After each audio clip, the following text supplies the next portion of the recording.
James was enjoying his life on the island of Sodor, but he still had a lot to learn.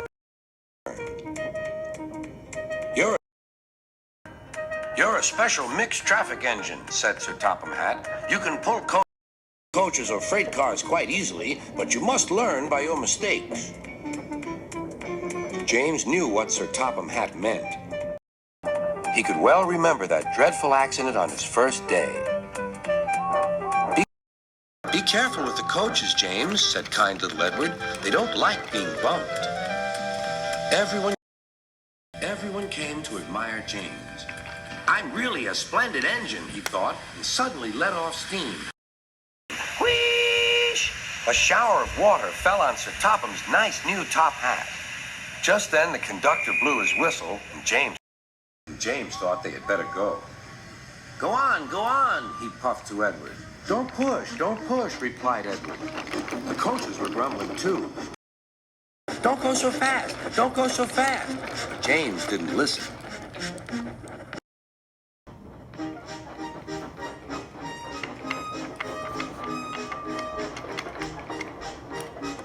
When at last they stopped at the next station, two coaches were beyond the platform. They had to go back to let the passengers out. But no one seemed to know about Sir Topham's new hat, so James felt happier. Presently, they came to the station where Thomas was waiting with his two coaches. Hello, James, said Thomas. Feeling better? That's good. Oh, that's my conductor's whistle. I must go. I don't know what Sir Topham Hatt would do without me to run this branch line. And he puffed off importantly. Edward and James passed the field where James had had his accident. The fence was mended and the cows were back again.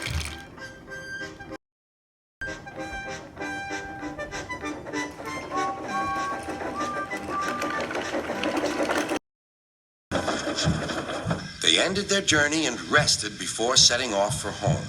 James was still wondering what Sir Topham would have to say about his new hat.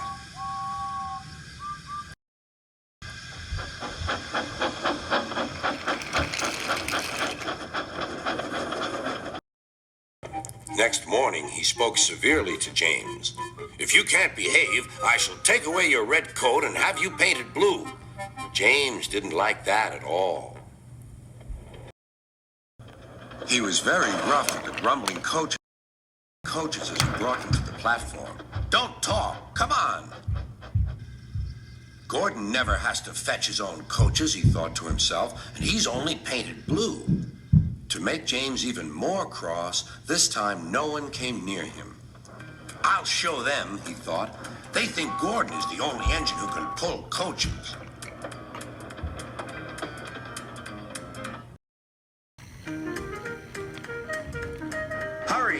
Hurry, puffed James. You're going too fast, replied the coaches.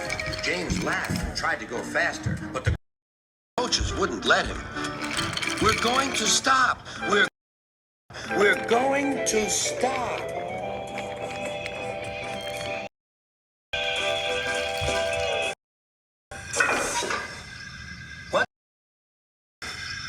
What's the matter? James asked his driver.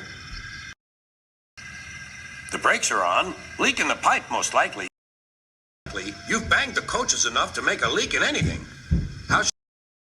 How shall we mend it? Said the conductor. We'll do it with newspaper and a leather bootlace, replied the driver. Well, where is the bootlace coming from? Asked the conductor. Ask the passengers, said the driver.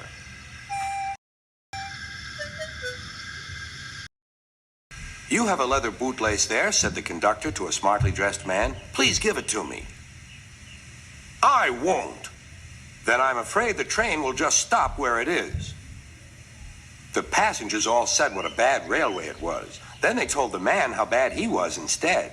Everyone was very cross. At last he handed his laces over.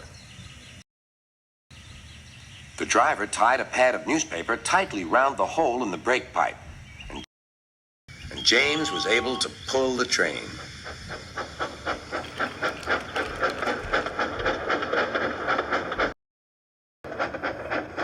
But he was a sadder and wiser James and took care never to bump coaches again.